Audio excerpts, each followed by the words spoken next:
उस गुफा के पास पहुंचता है तो वहां पर बहुत पहरा होता है। अचानक एक पहरेदार रवि को देख लेता है।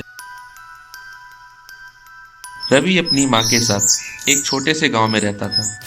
हर रोज की तरह जब रवि कॉलेज जाता है तो उसे कुछ लोग चिढ़ाते हैं और बोलते हैं, अरे देखो देखो, नाकामयाब बाप का नाकामयाब बेटा पढ़ने आया है।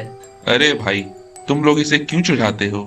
इसे तो पता भी नहीं कि इसके बाप ने कौन सा काम किया था जिसकी वजह से इसे आज तक सुनना पड़ता है। रवि इतना सुनकर अपनी माँ के पास जाता है और अपनी माँ से बोलता है, माँ माँ, मैं आज के बाद कॉलेज नहीं जाऊंगा। क्यों बेटा, तुम ऐसा क्यों बोल रहे हो? माँ, आपने भी मुझे आज तक ये नहीं बताया कि मेरे बाप ने कौन सा ऐसा काम किया था जिसकी वजह से हमें इतना जलील होना पड़ता है। माँ, आपको आज बताना ही पड़ेगा कि मेरे पिताजी ने कौन सा ऐसा काम किया था। ठीक है, अगर तुम नहीं मानते हो तो मैं बताती हूँ। ये उन दिनों की बात है जब तुम पेट में थे और तुम्हारे पिताजी एक जाबाज पुलिस ऑफिसर थे जिन्होंने अपनी काबिलियत के बल पे कई सारे अपराधियों को जेल के अंदर किया था। उन्हीं अपराधियों में से इस गांव का सबसे रईस आदमी सूर्य प्रताप भी है। यहाँ से थोड़ी ही दूर पर एक जंगल है, जिस जंगल में एक गुफा है। उसी गुफा में सूर्य प्रताप अपना ड्रग्स का धंधा फैला रखा है और इसके सारे सबूत तुम्हारे पिताजी के पास थे। जब एक दिन उसको रंगे हाथ पकड़ने के लिए तुम्हारे पिताजी अपनी टीम के साथ जा रहे थे और वहां पे जैसे ही पहुंचे तो उन्हीं के टीम के कुछ लोगों ने उन्हें धोखा दिया और उन्हें वहीं पर गोली मार दी और कुछ ड्रग्स हमारे घर में लाकर मीडिया को बुलाकर हमें ही फंसा दिया।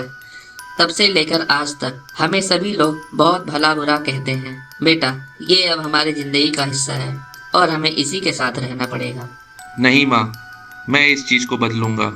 मैं जाऊंगा सूर्य प्रताप का पर्दाफाश करने और उसे रंगों हाथ पकड़ूंगा। नहीं बेटा, तुम्हारे पास तो वर्दी भी नहीं है। जब तुम्हारे पिताजी उसका कुछ नहीं बिगाड़ सके तो तुम तो अभी बहुत छोटे हो, तुम क्या ही कर सकते हो।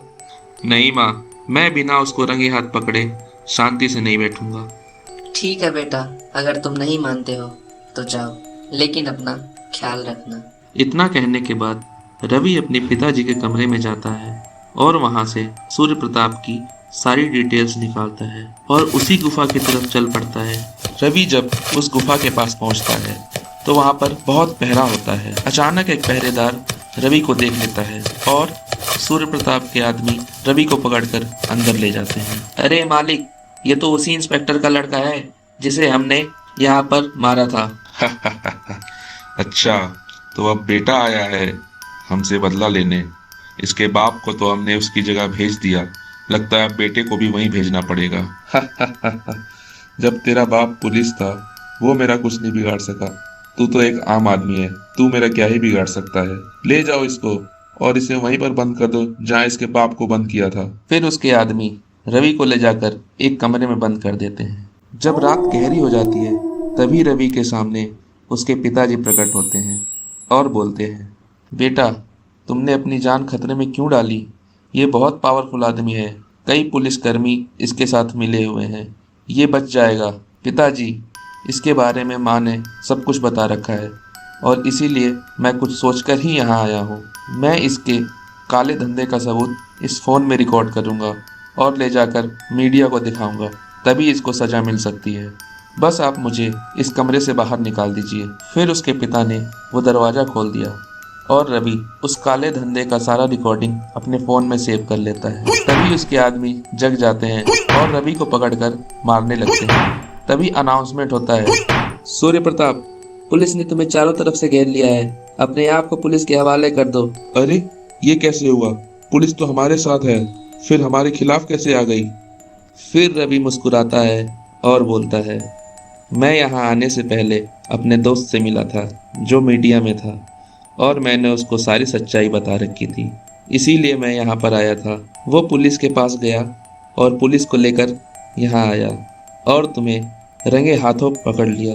पुलिस फिर सूर्य प्रताप को मजबूरन गिरफ्तार करती है और उसे ले जाकर सजा सुनाती है। रवि जब सूर्य प्रताप को पुलिस के हवाले करके अपने घर पहुंचता है तो उसकी माँ ये जानकर बहुत खुश होती है और बोलती है, शाबाश बेटा, तुमने बहुत ही बड़ा काम किया है। फिर कुछ दिनों के बाद सरकार रवि और उसकी माँ को बुलाती है और रवि के पिता पर जो भी आरोप लगे थे उन्हें हटाती है और रवि और उसके पिताजी की बहादुरी पर सरकार रवि और उसकी माँ को उपहार देती है।